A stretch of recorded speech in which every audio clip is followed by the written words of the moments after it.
አስተውላችሁት ከሆነ በጣም ብዙ ተመስገን የሚያስብሉ ነገሮች የሚመጡት ወይም ደግሞ መልካም ነገሮችን የምናገኘው በማመስገናችን ውስጥ ነው።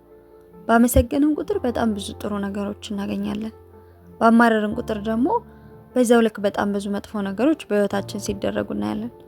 ተመስገን ስትሉ ለምን ይመስላችኋል በጣም ብዙ ጊዜ ጥሩ ነገሮች ወደ እናንተ የሚቀርቡት?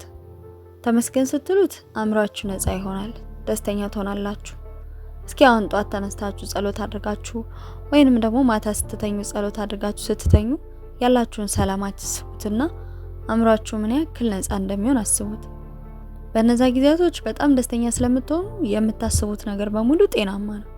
እናም ነገሮች ወደ እናንተ የመሳብ እድላቸው በጣም ከፍ ያለ ነው። የሚገጥማችሁን ሰዎች የሚገጥማችሁንም ስራዎች ሁሉ የምታጠናቅቁበት፣ ሰዎችን ሰላም የምትሉበት፣ እርጋታችሁ ነገሮችን የምታስተናግዱበት ሁኔታዎች በሙሉ በጣም ለየት ያሉና በጣም መልካሞች ይሆናሉ። ነገር ግን ከዛ በተለየ በጣም መጥፎ ጊዜያቶች በምታሳልፉበት ጊዜ ወይም በጣም በምታማረሩበት ጊዜ የሚያጋጥማችሁ ነገር በሙሉ መጥፎ ነው። ለምን ካላችሁ አእምሯችሁ ላይ የሚቀረጸው ነገር በሙሉ መጥፎ ስለሚሆን ነው። ስለ መጥፎ ነገር ካሰባችሁ ወደ እናንተ የሚቀርበው ሁሉ መጥፎ ነው።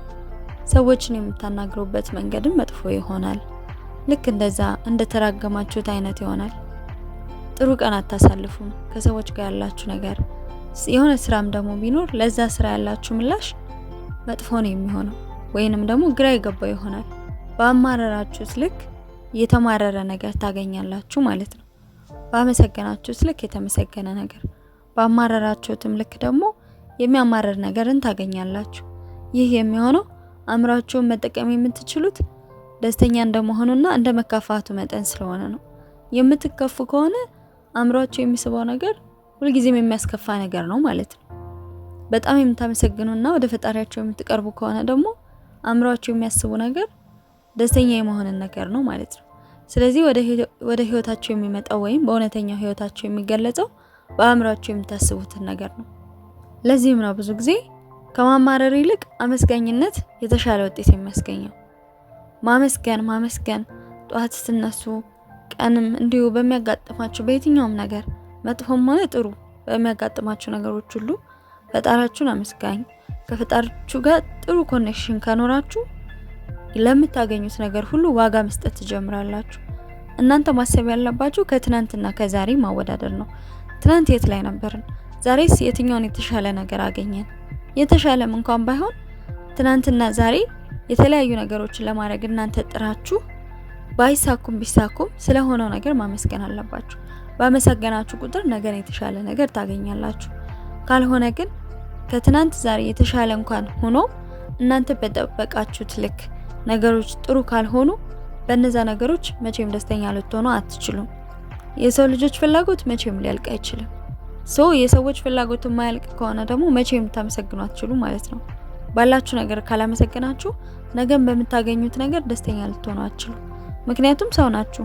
ዛሬ መኪና ለመግዛት ካሰባችሁ ነገ ቤት ስለመግዛት ማሰባችሁ አይቀርም። ቤት ለመግዛት ካሰባችሁ በኋላ ያንን ካሳካችሁ በኋላ ደግሞ ነገ ደግሞ ከዛ የበለጠ ነገር፣ ከዛ የበለጠ ቤት፣ ከዛ የበለጠ መኪና ማሰባችሁ አይቀርም። ግን ደግሞ ይህንን ገደብ የሚያበጅለት ደግሞ ምስጋና ነው።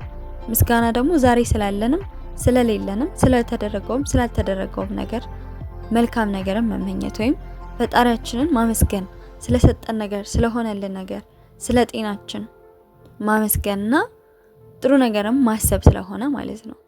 ስለዚህ የሰው ልጅ ስኬት፣ የሰው ልጅ ሀሳብ መቼም ስለማይቆም እናንተ ለወደፊቱም ሁሌም ደስተኛ ሆናችሁ እንድትኖሩ ማድረግ ያለባችሁ ነገር ምስጋና ነው። ምስጋናን ከእናንተ ጋር ሁሌም ቢሆን አድርጉት። ይህ ድንቅ አእምሮ ነው። ቻናላችንን ሰብስክራይብ ማድረግ አትርሱ። ቀጣይ በሌላ ቪዲዮ እስከምንገናኝ ሰላም ሁኑ።